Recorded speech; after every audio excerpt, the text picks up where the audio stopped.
Hello friends, कैसे हैं आप सब। आई होप आप सब अच्छे होंगे और आपकी पढ़ाई अच्छे से चल रही होगी। फ्रेंड्स, आज के वीडियो में हम देखने वाले हैं 30 जनवरी का क्वेश्चन पेपर, जिसमें हम सीडीपी के क्वेश्चन देख रहे हैं। तो आइए स्टार्ट करते हैं। देखिए, इसमें कह रहा है निम्नलिखित में से किस राज्य संघ शासित क्षेत्र के लोग सरसों के तेल में बनी पकी मछली खाना पसंद करते हैं। तो ये कश्मीर में ऐसा होता है, कश्मीर के लोग पसंद करते हैं सरसों के तेल में बनी। अब देखते हैं इसका एक्सप्लेनेशन। तो कह रहा है कश्मीर संघ शासित क्षेत्र के लोग सरसों के तेल में बनी पकी मछली खाना पसंद करते हैं, क्योंकि यहाँ सरसों के तेल की उपलब्धता आसानी से हो जाती है। इसके अलावा गोवा का राज्य का सर्वाधिक प्रिय भोजन नारियल के तेल में बनी मछली है, क्योंकि यहाँ के क्षेत्रों में नारियल की उपलब्धता आसानी से हो जाती है। इसके अलावा कुछ राज्य संघ शासित क्षेत्रों के क्षेत्रीय व्यंजन निम्नलिखित हैं। देखिए क्या क्या हैं। तो यहाँ पर हो जाएगा असम में मसूर टेंगा यानी झींगा मछली चावल, बिहार में लिट्टी चोखा दाल चावल, गुजरात ढोकला लेमन राइस खांडवी, नागालैंड में मोमोज बांस के फल, और केरल में अवियल यानी मिश्रित सब्जी टैपिकोवा सरसों के साग, पंजाब में मक्के की रोटी। अब देखते हैं क्वेश्चन नंबर 16। तो देखिए क्वेश्चन नंबर 16 हम देख रहे हैं।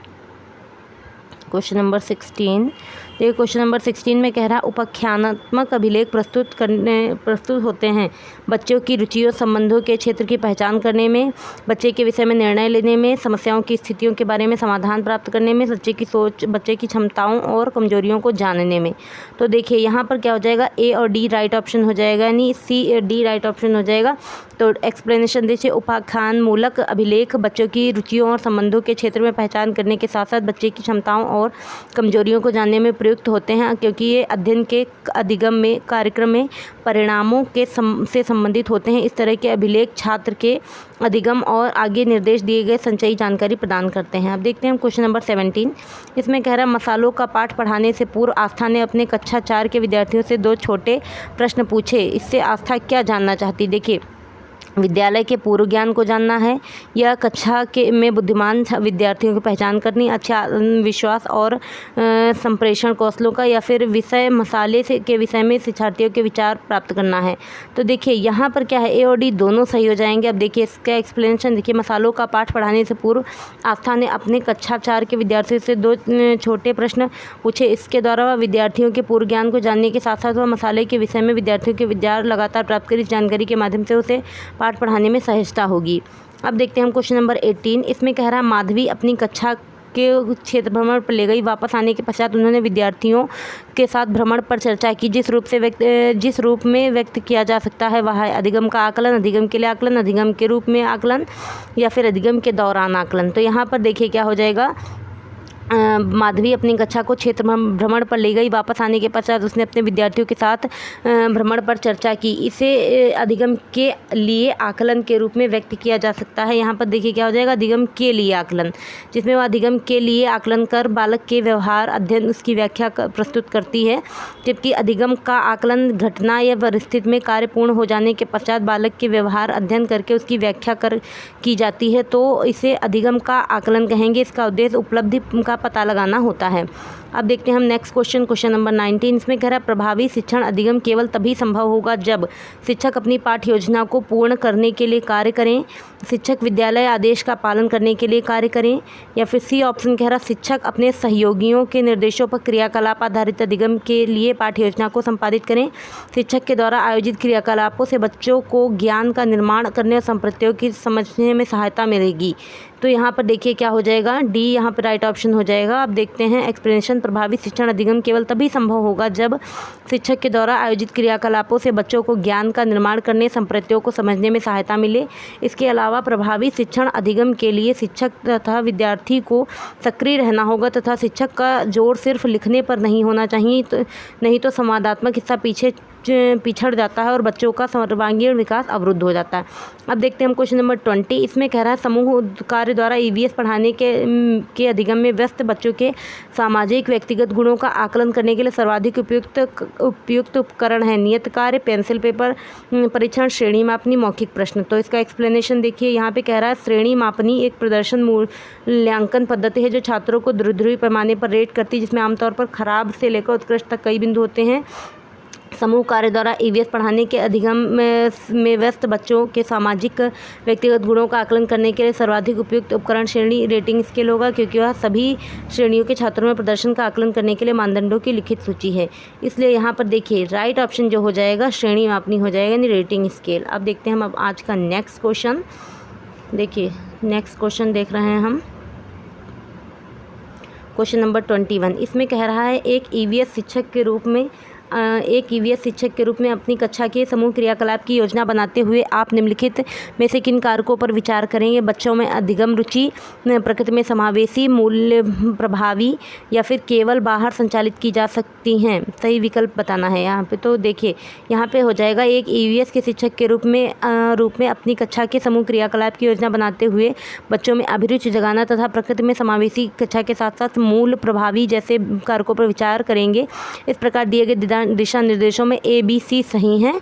ठीक है, अब क्रियाकलाप में विचार क्या क्या होना चाहिए? देखिए चर्चा करने पर मौका देना चाहिए, क्रियाकलाप करते समय छात्रों को स्वतंत्रता दी जानी चाहिए, प्रतिबंधों से बचना चाहिए, छात्रों द्वारा विभिन्न तरीके से उनकी योजना बनाई जाती है, उन्हें कार्यान्वित किया जा सकता है, वैधानिक सामग्री उपकरणों को शामिल करना चाहिए। अब देखते हैं हम क्वेश्चन नंबर 22। इसमें कह रहा है प्रियंका अपने विद्यार्थियों को वृक्षों के संरक्षण के प्रति संवेदनशील बनाना चाहती है। वांछित उद्देश्य की प्राप्ति करने में निम्नलिखित में से किसका न्यूनतम प्रभाव होगा? तो देखिए विद्यार्थियों को एक वृक्ष रोपने और उसकी देखभाल करने के लिए प्रेरित करना, वन संरक्षण पर एक भूमिका निर्वहन का आयोजन करना, या फिर देखिए चिपको आंदोलन कहानी की सुनना और प्रश्न पूछना, लकड़ी के लट्ठों के भंडारण को दिखाने पर एक मिल की सैर पर जाना। तो देखिए यहाँ पे डी ऑप्शन राइट हो जाएगा। वो कह रहा प्रियंका अपने विद्यार्थियों को वृक्षों के संरक्षण के प्रति संवेदनशील बनाना चाहती है। वांछित उद्देश्य को प्राप्त करने में लकड़ी के लट्ठों के भंडारण दिखाने पर एक मिल की सैर पर जाना न्यूनतम प्रभावी होगा, जबकि विद्यार्थियों को एक वृक्ष रोपने, उसकी देखभाल करने के लिए प्रेरित करना, वन संरक्षण पर एक भूमिका निर्वहन आयोजित करना तथा चिपको आंदोलन से संबंधित कहानी सुनाना, प्रश्न पूछना संरक्षण के प्रति संवेदनशील बनाने हेतु प्रभावी होगा। अब देखिए इंडिया स्टेट फॉरेस्ट रिपोर्ट 2021 के अनुसार 17 राज्यों और केंद्र शासित प्रदेशों में 33% से अधिक क्षेत्र वनों से आच्छादित हैं। अब देखते हैं हम अपना नेक्स्ट क्वेश्चन 23। इसमें कह रहा है ईवीएस के शिक्षण अधिगम में छात्र केंद्रित उपागमों की निम्नलिखित में से पहचान करनी है। निरंकुश शैली, अनुज्ञानात्मक शैली, समाकलित उपागम, प्रक्रिया उन्मुख उपागम। तो यहाँ पर देखिए सी राइट ऑप्शन हो जाएगा। अब देखिए इसका एक्सप्लेनेशन कह रहा है ईवीएस के शिक्षण अधिगम में छात्र केंद्रित उपागमों की पहचान समाकलित उपागम और प्रक्रिया उन्मुख उपागम के रूप में की जाती है। एक समय था जब बालक की अपेक्षा पाठ्यक्रम को अधिक महत्व दिया जाता था, परंतु शिक्षण अधिगम में मनोविज्ञान के प्रवेश से अब बालक को महत्व दिया जाने लगा है। उनकी शिक्षण अधिगम प्रक्रिया में बिंदुओं को ध्यान रखा जाता है। अधिगम प्रक्रिया में बालकों की क्रियाशीलता को विशेष महत्व दिया जाता है।